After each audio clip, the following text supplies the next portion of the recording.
이 아침 우리에게 주시는 말씀입니다. 요한복음 8장 7절과 11절의 말씀 중에 예수님이 직접 하셨던 말씀 부분만 읽어 드리겠습니다.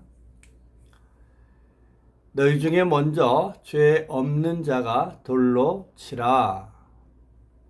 나도 너를 정죄하지 아니하노니 가서 다시는 죄를 범하지 말라. 아멘. 에어르베 살다가 이제 숙소를 서귀포로 옮겨서 뒷배경이 조금은 바뀌었습니다. 우리는 믿음을 소개할 때에 믿음은 관점을 바꾸는 것이다, 이렇게 얘기합니다. 관점이 바뀌면 해석도 달라지고 반응도 달라지고 살아가는 인생의 길도 달라질 수밖에 없습니다.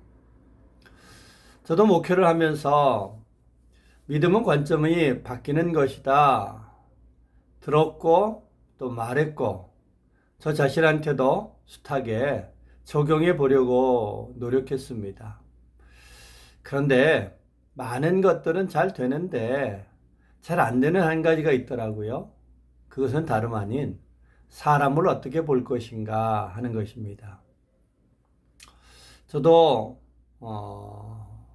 공대 출신이다 보니 자연스럽게 이성적이고 합리적 판단들이 더 몸에 배어 있고 익숙해졌습니다. 사람을 보면 그 사람의 실력, 또 그 사람의 성품, 성실함, 믿음, 윤리적으로 바른가 등등의 것들이 보이잖아요. 보이는데 그것을 판단하지 않고 어떻게 하나님의 형상으로 귀하게 그 사람의 객관적인 관점이 아닌 그 사람의 근본을 보면서 하나님의 형상으로 귀하게 대할 수 있을까 쉽지 않았습니다.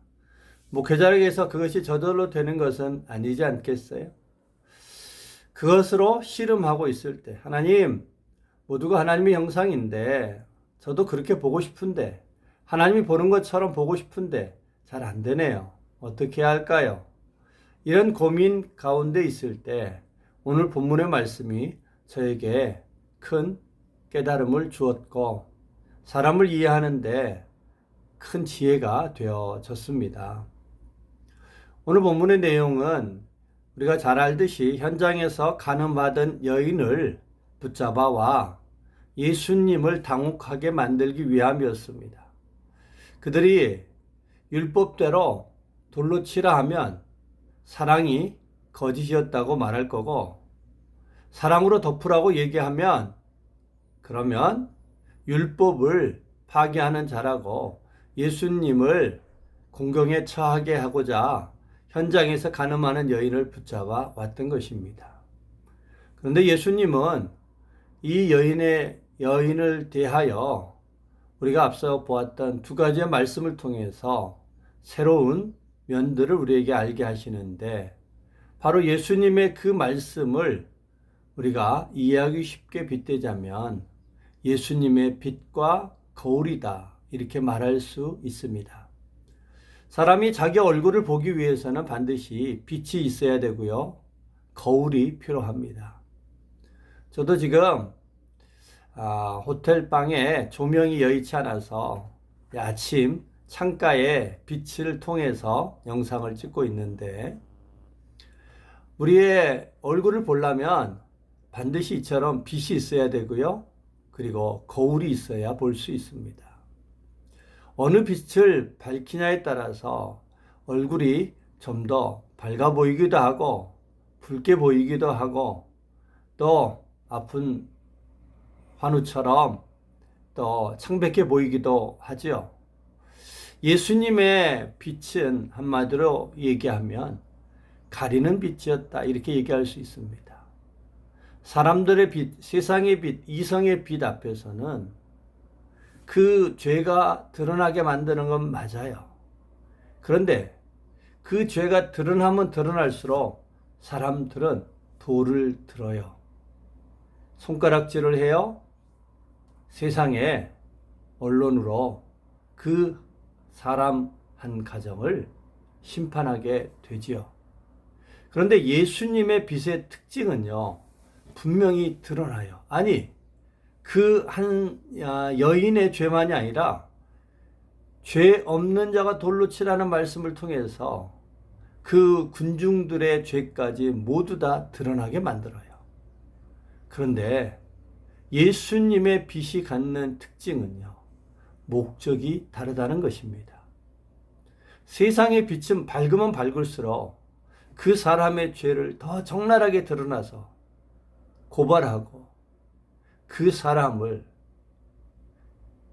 그 인생을 넘어뜨리게 만드는, 그리하여 죄의 올무에 가두는 그런 빛이라면, 예수님의 빛은 한 사람의 죄뿐만 아니라 모두의 죄를 드러나게 하는 것은 같은데, 결과적으로 예수님의 빛은 죄를 씻어주고요, 덮어주고요, 사랑해주고요, 감싸주고요, 다시 일어나게 만드는 것이 예수님의 빛이더라 하는 것입니다.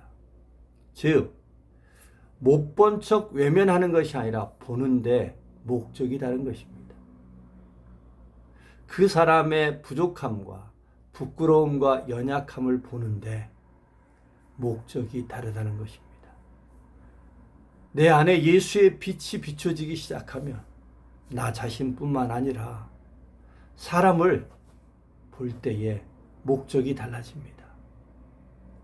우리는 대개 배움이 많고 아는 게 많고 정보가 많으면 그것을 통해서 까발리고 흔들고 손가락질합니다. 그런데 예수님은 아는데, 저 깊은 곳까지를 다 보시는데 씻는 게 목적이에요. 살리는 게 목적이에요. 자유케 하는 게 목적이에요. 가리워주고 다시 일어나게 하는 게 목적이에요. 조금은 그 말씀을 통해서 저도 사람을 대하는 일에 변화가 일어나기 시작했습니다.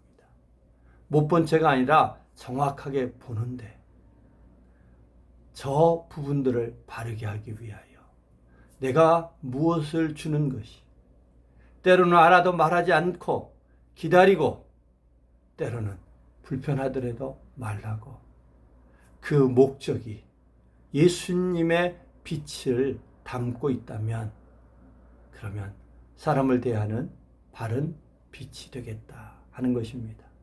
또 한 가지는 거울입니다. 사람은 누군가의 거울이 다 됩니다.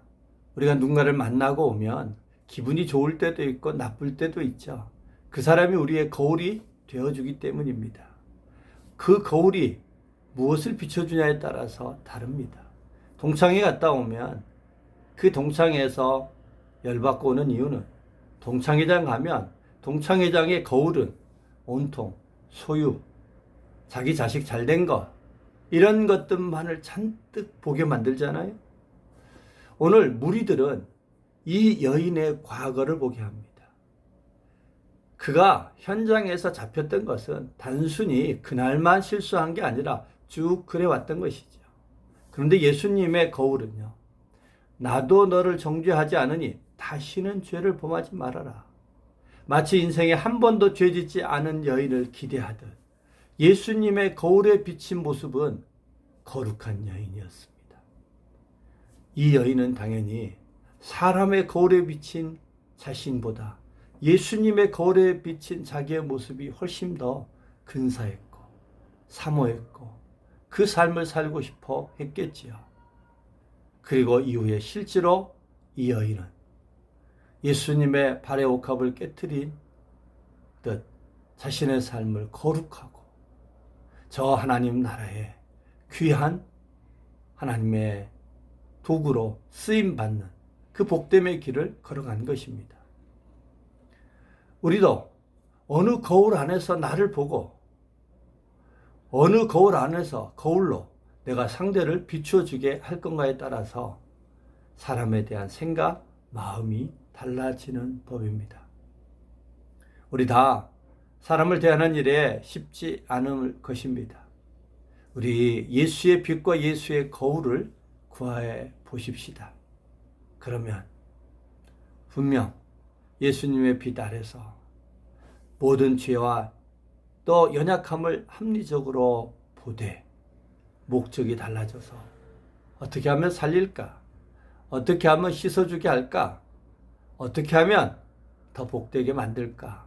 그 목적이 달라지고 과거의 잘못과 부끄러움이 아니라 미래와 소망과 기대를 비추어지는 그런 거울이 되어줄 수 있었으면 합니다.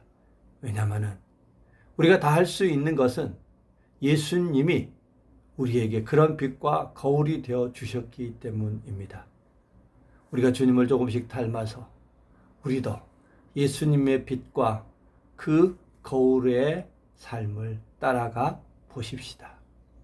기도하겠습니다. 좋으신 아버지 하나님,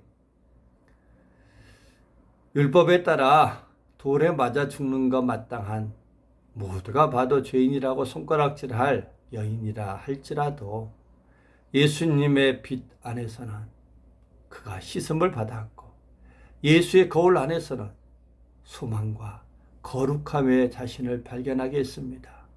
우리도 예수님을 닮아서 예수님의 빛과 예수님의 거울로서 사람을 대하게 하여 주옵소서. 예수님 이름으로 기도하였습니다. 아멘. 이 아침 하나님 앞에 예수의 빛과 거울의 삶을 살아갈 수 있도록 주님을 더욱더 닮아가는 자 될 수 있도록 함께 기도하십시다.